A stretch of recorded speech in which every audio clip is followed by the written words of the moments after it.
Throughout history, royal families were obsessed with one thing: keeping the bloodline pure. But that obsession came with a dark price: generations of inbreeding that left many royal women physically deformed, mentally unstable, or tragically doomed from birth. This is not fiction. This is real history. And the horrifying effects of inbreeding aren't just medical. They're deeply human. From the Habsburg queens who could barely speak or walk, to royal daughters forced to marry their own uncles or cousins, these women lived trapped lives. Their fate wasn't luxury, it was slow decay.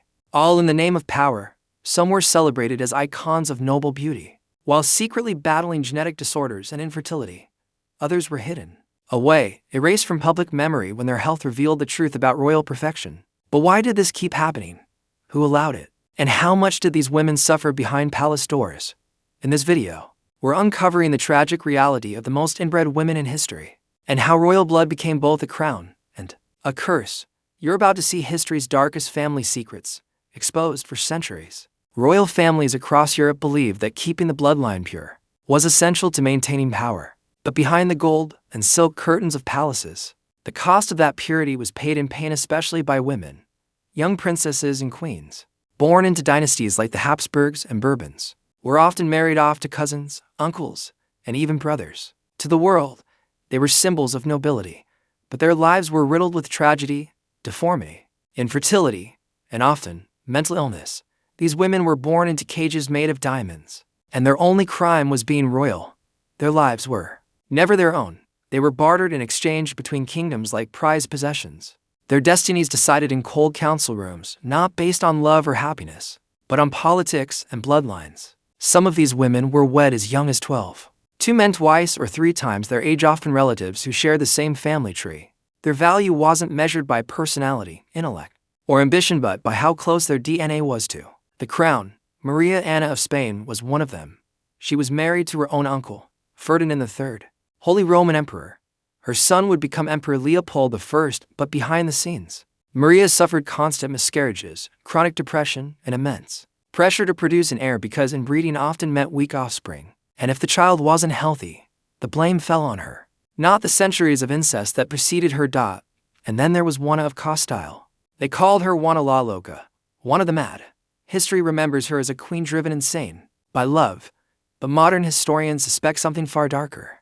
Juana was born from generations of inbreeding between the Spanish royal houses. Her mother, Isabella I of Castile, and her father, Ferdinand II of Aragon, were second cousins. Juana's mental health deteriorated rapidly after her husband's death. She was locked away in a convent for decades, deemed unfit to rule. But no one questioned the genetic burden she carried. Only her behavior. Perhaps the most infamous symbol of inbreeding's curse was the Habsburg jaw, a pronounced, almost deformed lower jaw, thick lips, and speech impediment seen in multiple generations of the Habsburg family. One woman, Margarita Teresa of Spain, was born with this genetic trait so severe that she struggled to eat and speak properly. She was married off at the age of 15 to her maternal uncle, Leopold I. As part of a dynastic alliance, she died before turning 22, after multiple failed pregnancies and years of poor health. But her portraits were painted with pride, presented as royal perfection, while her real life remained hidden behind palace walls. These women didn't just suffer physically. Emotionally, they were caged. They were forbidden to choose their husbands, forbidden to deny a union, even if it meant marrying a close relative. Their personal desires were meaningless in the face of political ambition.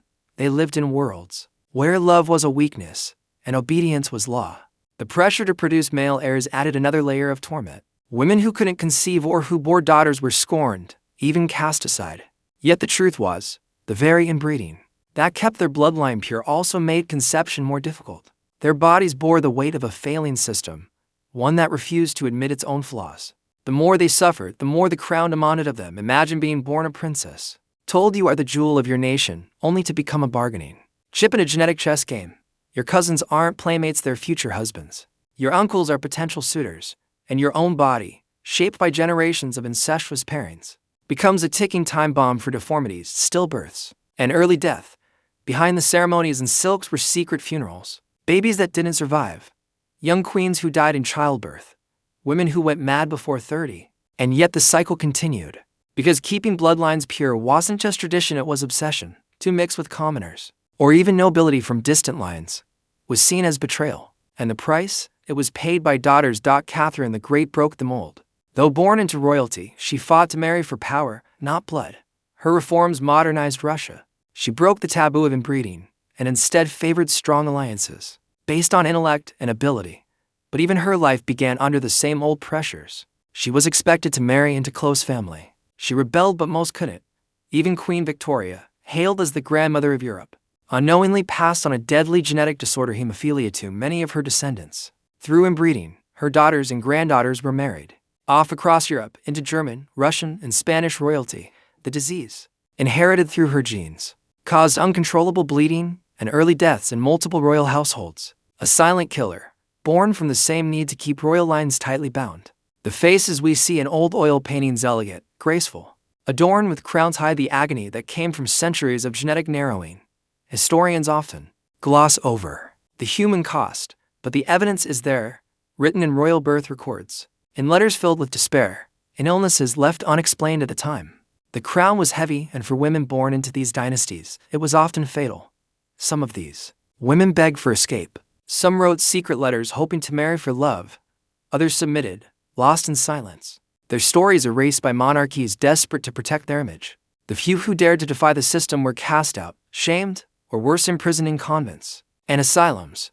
And what's haunting is that in many cases, they were aware. They saw the same faces, the same illnesses, the same deformities in their siblings, their cousins, their own children. But the machine of monarchy kept moving. Because what mattered wasn't the health of the individual, it was the illusion of power, stability, and unbroken blood.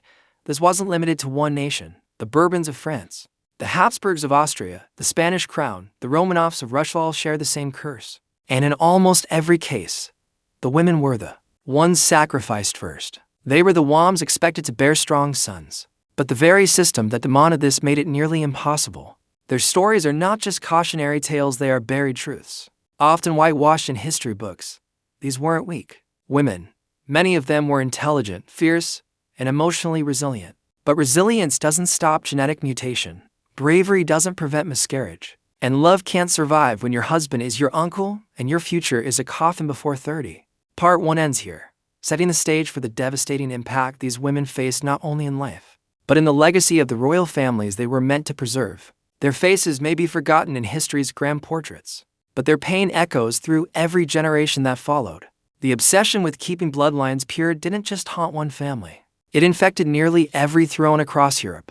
But while kings could marry again and again, or produce illegitimate children in secret, royal women had no such luxury. They were confined to rigid expectations, silent suffering, and often horrifying fates. Their bodies became the battlefield for empires, while their minds deteriorated under pressure no human should ever bear. In the Spanish and Austrian royal houses, generations of inbreeding created not only deformities but psychological instability. Princesses were often born sickly, frail, or with severe intellectual challenges. Still, they were paraded in lavish gowns, married off before puberty, and expected to bear children. Some were so genetically compromised, they never survived beyond their teen years. Yet no one ever questioned the system, because the illusion of royal purity was more important than the reality of suffering. Elizabeth of Austria, better known as Empress Sisi, might not have been inbred herself, but she married into a web of cousins and distant uncles that formed the Habsburg lineage. Her life became a slow unraveling. Trapped in a court that worshipped control and perfection, she developed intense eating disorders and depression. She would starve herself to fit into tight corsets, obsess over her appearance, and write poetry about freedom, something she never truly had. Sissy's story wasn't rare. It was just one version of the same curse that followed these royal women. A life lived under pressure, silence, and pretense. Many of these women began to crack under the weight of their roles. Some developed nervous tics, chronic anxiety, or were locked in rooms for days, hallucinating voices or losing touch with reality. The whispers about their instability were always blamed on their nature, never on the fact that their family trees twisted in on themselves for centuries. The truth was avoided, because admitting the damage meant confronting the very foundation of monarchy. One of the most disturbing examples came in the form of Princess Alexandra of Bavaria. Born into German royalty, she developed a mental illness so bizarre it shocked even her contemporaries. She became convinced that she had swallowed a grand piano made of glass, and that any sudden movement would shatter her from the inside. She walked delicately, stiffly, afraid to break. While modern psychiatrists might explain this as a psychotic break or delusional disorder, historians often overlook the glaring fact that Alexandra, too, came from deeply inbred lines. Her mother and father were both descendants of intermarried cousins from different German royal families. Her madness was not an isolated tragedy. It was inherited. In the Russian Empire, Tsarina Alexandra Feodorovna, wife of Nicholas II, brought the deadly gene of hemophilia into the Romanov bloodline. Her son, Alexei, suffered terribly from the disease, which caused internal bleeding. That could not be stopped. The entire empire was shaken every time he fell ill. But what history forgets is that Alexandra herself came from Queen Victoria's heavily inbred descendants. The condition that haunted the Russian throne was not random. It was the price of protecting royal purity, and it would eventually become one of the reasons the people lost faith in their rulers. Some of the most heart-wrenching stories are the ones that were never told. Women who were born with deformities so severe they were hidden from the public, raised in secret wings of castles, or quietly sent to convents to die in isolation. These women had no portraits, no titles, no recognition, but their existence is hinted at in royal archives and burial records, anomalies that didn't fit the perfect image of royalty. They were casualties of a system that valued legacy over life. The psychological trauma also passed down. Royal mothers who lived through stillbirths, miscarriages, and the deaths of young children were rarely offered emotional support. Instead, they were told to try again and again, regardless of the cost to their health. Letters from queens in the 1600s and 1700s often speak of despair, exhaustion, and pleading with God to end their suffering. But these cries were private. Publicly, they remained statues of strength, performing their roles until the crown either killed them or replaced them. And still, generation after generation, the cycle continued. Cousin married cousin. Uncles married nieces. Children were born with high foreheads, wide jaws, missing teeth, mental delays, or fragile bones. But the palaces kept painting portraits, holding balls, and writing stories of divine right. The truth was painted over again and again. There was no escape for these women. Even if they sensed something was wrong, even if they feared for their own children, they had no authority to change course. Their fathers, their kings, their advisors, all insisted that preserving the bloodline was paramount. To break tradition meant to invite instability. And so the women obeyed, marrying their relatives, birthing their cousins' sons, and dying for a lie. The cruelty of it all is that these women were often intelligent. They were educated, multilingual, politically aware. They had thoughts, ideas, and opinions, but no voice, because royalty didn't need thinkers, it needed wams. And for many of them, that's all they were allowed to be. Sometimes, the horror wasn't even in the illness or the deformity. It was in the knowledge that it would never end, that even if you survived, your daughter would suffer what you did, and her daughter after her, that your life was part of a cursed lineage no one dared break. By the 19th century, some royal families began to realize the cost of centuries of inbreeding. They started marrying into new bloodlines, still noble, but genetically distant. Yet the damage had already been done. The royal women of the past had carried the burden for too long. Their bodies and minds were already scarred by centuries of decisions they had no part in. As the modern age began to value medicine, science, and individuality, these stories were quietly pushed aside. History celebrated the crowns and legacies, but rarely mourned the women who paid the price. But their suffering remains, carved into tombstones, scribbled into personal letters, and sometimes still visible in the portraits that remain. If you look closely enough, the curse of keeping the bloodline pure wasn't just about genetics. It was about silencing women, erasing humanity, and worshipping an ideal that never truly existed. The royal families may have looked powerful, but behind closed doors, many of their queens and princesses were prisoners. Their pain isn't fiction. It's history, and it demands to be remembered. Royalty may have come with crowns, castles, and power, but for the women born into inbred dynasties, it came at an unimaginable cost. By the time the 20th century approached, the effects of centuries of bloodline purity had done more damage than anyone could ignore. Some of these women were so tragically shaped by their ancestry that they became symbols not of majesty but of madness. In Portugal, Queen Maria I was once a respected and devoted monarch, but as her family tree looped and narrowed over generations, she inherited the mental instability that had haunted her relatives. After the deaths of her husband, eldest son, and confessor, Queen Maria descended into severe mental illness. She would scream for hours in the palace halls, hallucinate, and beg for death. Some accounts say her screams could be heard across the royal grounds.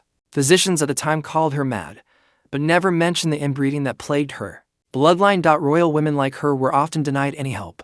Their suffering wasn't seen as a medical concern but as an inconvenience to the crown's image. They weren't allowed to break down. They weren't allowed to be weak. And when they finally did, they were hidden away, sometimes in convents, sometimes in private estates, sometimes in secret graves. And yet, despite everything, the system continued. Even as science began to uncover the dangers of hereditary diseases, royal families ignored the warnings. The illusion of noble blood remained more important than the actual well-being of their children.